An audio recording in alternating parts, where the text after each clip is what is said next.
Pemirsa, 3 orang hakim Mahkamah Konstitusi menyatakan pendapat berbeda dalam putusan perkara sengketa hasil pemilu presiden 2024 yang diajukan pasangan calon presiden dan calon wakil presiden nomor urut 1 Anies Baswedan dan Muhaimin Iskandar.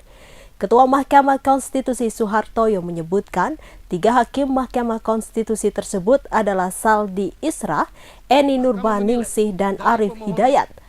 Adapun dalam perkara ini, Mahkamah Konstitusi menyatakan menolak permohonan sengketa hasil Pilpres 2024 yang diajukan oleh Anies Muhaimin. Sidang ini dimulai pada pukul 9:06 waktu Indonesia Barat dengan pertimbangan putusan yang dibacakan bergantian oleh 8 hakim yang tergabung dalam majelis.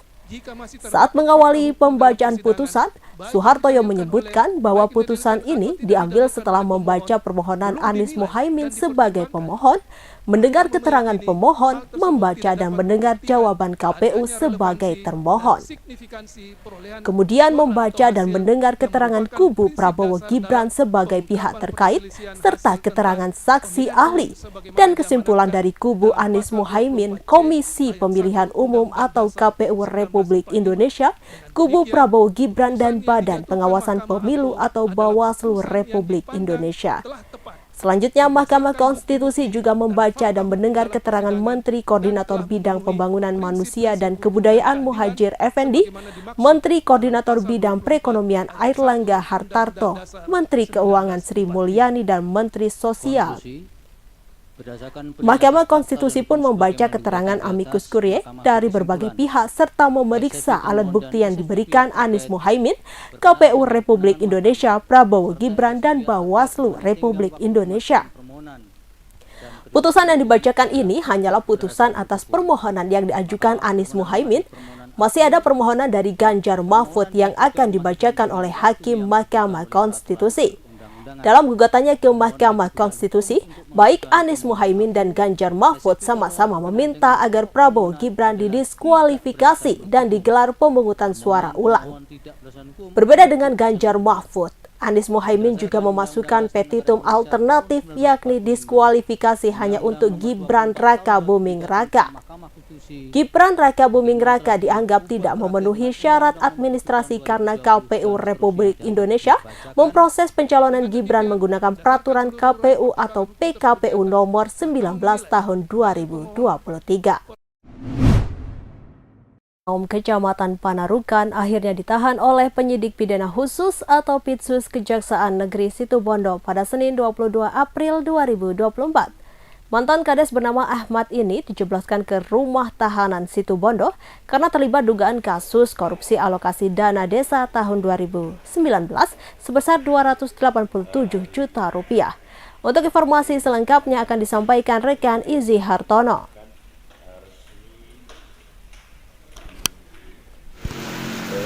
Baik pemirsa Tribun, mantan Kepala Desa Wiringan Kecamatan Panarukan akhirnya ditahan oleh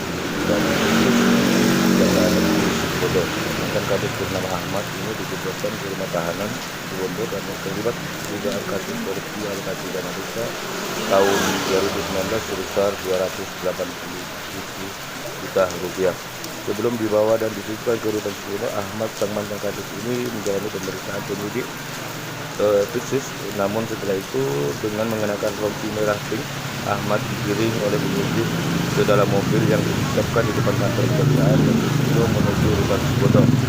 Kepala Kejaksaan Negeri Situbondo Ginanjar Cahya Permana melalui Pitsus Ferry Hari Adianto membenarkan penahanan terhadap mantan Kepala Desa Wiringan Alem Kecamatan Panarukan tersebut. Menurutnya penahanan kasus ini karena terlibat penyalahgunaan dana APBD pada tahun 2019. Sebelumnya kata kerugian negara penyalahgunaan APBD itu sebesar 275, namun setelah dilakukan audit ulang, kerugian negara bertambah menjadi 12 juta, sehingga total kerugian negara yang mengalami mencapai 287.979.606. Saat ditanya alasan penahanan terhadap mantan Kadis Wiringan, Ferry menjelaskan karena pihaknya khawatir melarikan diri dan menghilangkan barang bukti yang berkaitan dengan perkara penyalahgunaan APBD tersebut. meski proyeknya dikerjakan pada periode akan tetapi dalam pelaksanaan ada pengurangan volume dan menyebabkan adanya kerugian negara yang mencapai ratusan juta rupiah. Meski tersangka menyerahkan temuan namanya tetapi tidak akan menghilangkan pidananya. Demikian Uringin Anum ini. Betul, hari ini kita tetapkan tersangka penahanan mantan kepala desa Uringin Anom, Kecamatan Panarukan. Untuk kasus apa ini, Dan? Kasus BD ya. Penyalahgunaan itu. Kerugian negara berapa? Kerugian 287 979.606,62. Alasan penahanan terhadap tersangka ini apa sebenarnya, penyidik? Alasannya ya dikhawatirkan melarikan diri, terus menghilangkan barang bukti. Terus tersangka dijerat pasal apa ini, Dan? Undang-undang tindak pidana korupsi. Ancaman hukuman? Ancaman hukuman ya maksimal 15 tahun. Ini terkait dengan laporan tahun berapa ini? Tahun 2023. Untuk DD-nya tahun 2019. 19 ini. Ini berarti ditetapkan tersangka hari ini dan langsung dijebloskan. Langsung dijebloskan. Ini proyeknya dikerjakan atau bagaimana sih, Dan? Kok bisa dilaporkan waktu itu? Ini dikerjakan namun ada selisih volume terhadap pekerjaan fisiknya. Pengurangan volume. Ada berapa titik, Dan, sebenarnya?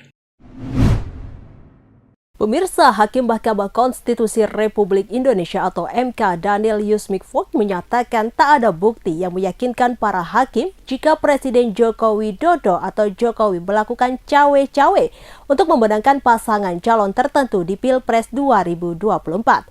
Pernyataan itu disampaikan Hakim Daniel saat membacakan pertimbangan pada sidang putusan hasil sengketa Pilpres 2024 atas gugatan Anies Muhaimin.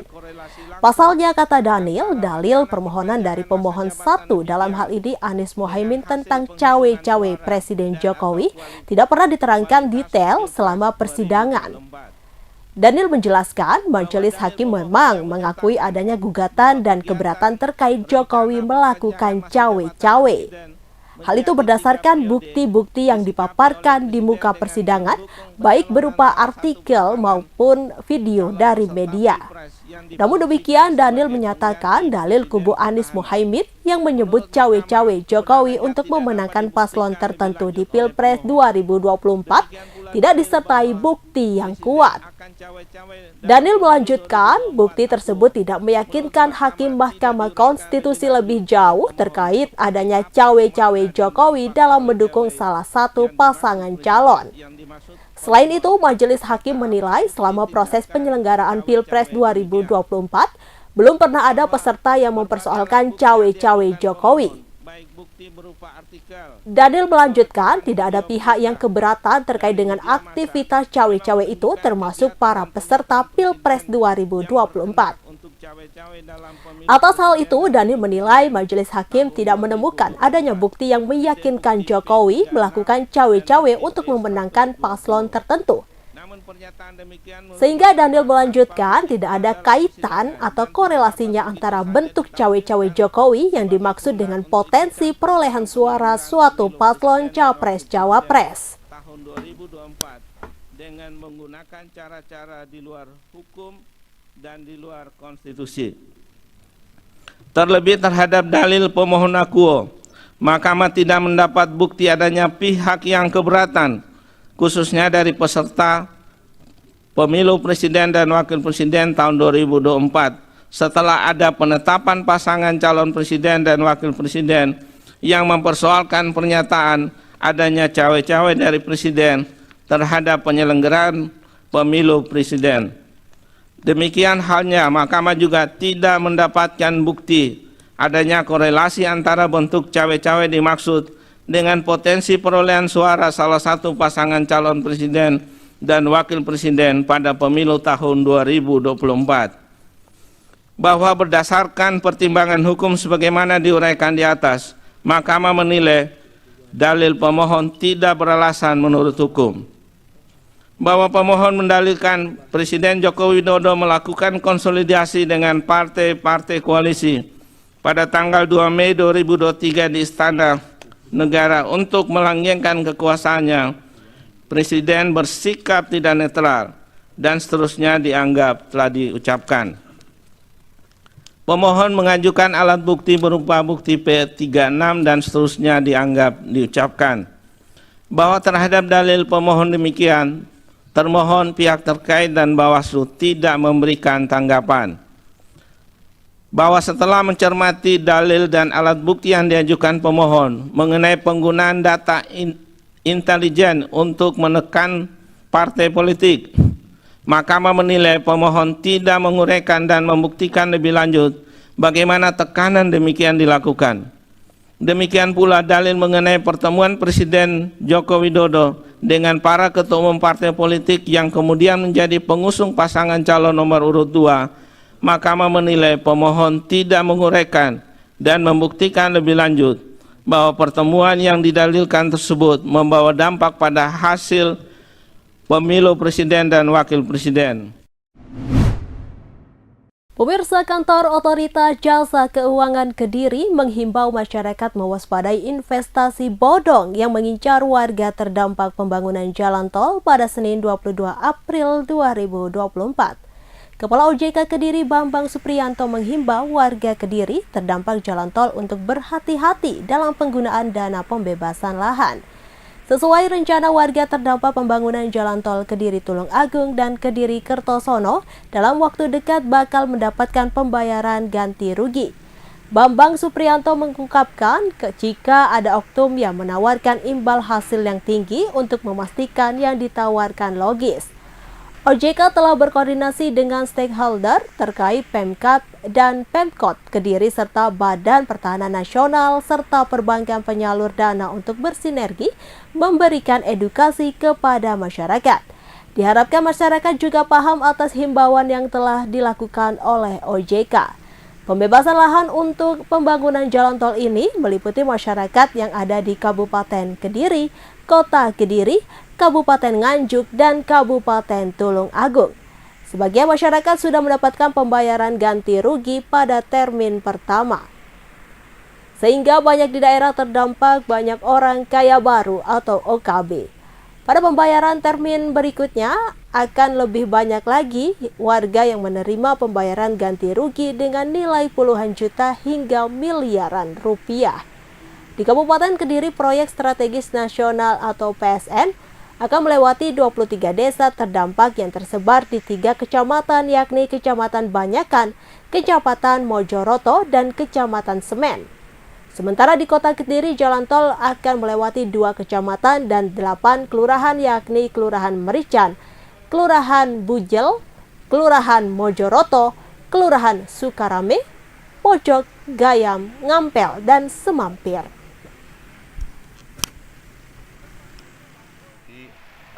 Kami menghimbau kepada warga Kediri yang terdampak jalan tol, mohon berhati-hati penggunaan dana dari pembebasan lahan. Jangan sampai terjebak, tertipu dengan iming-iming untuk investasi yang merugikan. Perhatikan perkara 2L, legal dan logis. Sekiranya ada yang menawarkan imbal hasil yang tinggi, pastikan bahwa yang ditawarkan logis. Karena yang tidak logis itu ujung-ujungnya selama ini adalah bodong, sehingga merugikan masyarakat. Kira-kira itu, Pak. Terus langkah OJK sendiri terkait investasi bodong tadi apa, Pak? Kami berkoordinasi dengan stakeholder terkait, baik itu Pemkab maupun BPN dan perbankan penyalur dana untuk bersinergi memberikan edukasi kepada masyarakat.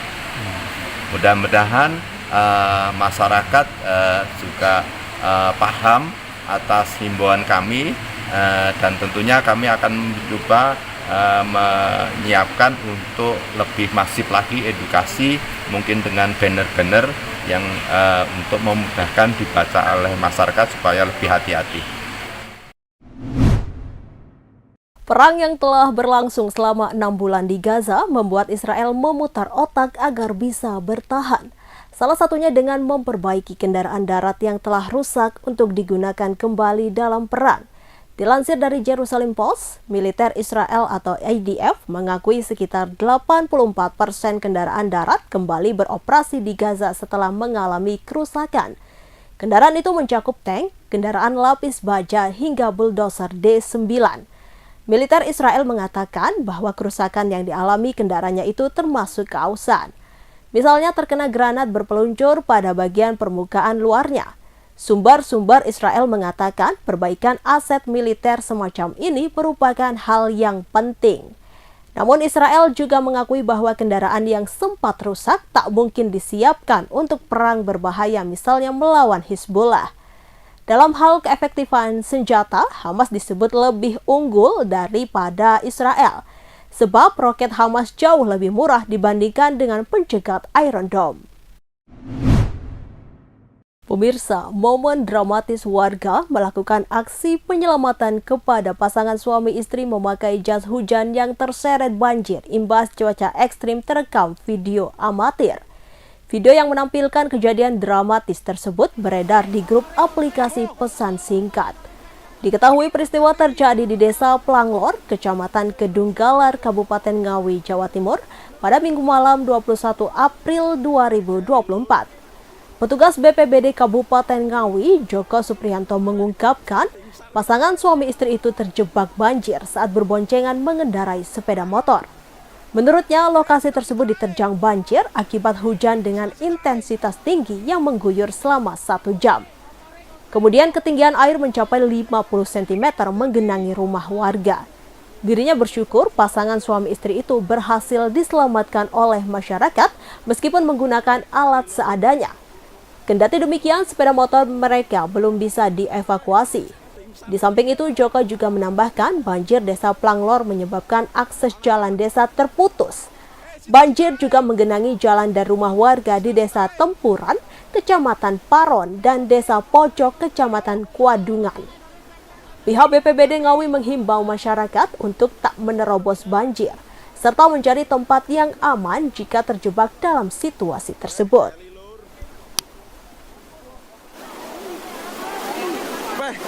Tim Sari. Alon-alon. Cita-cita.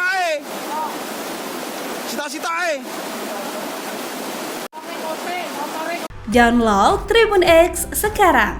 Menghadirkan lokal menjadi Indonesia.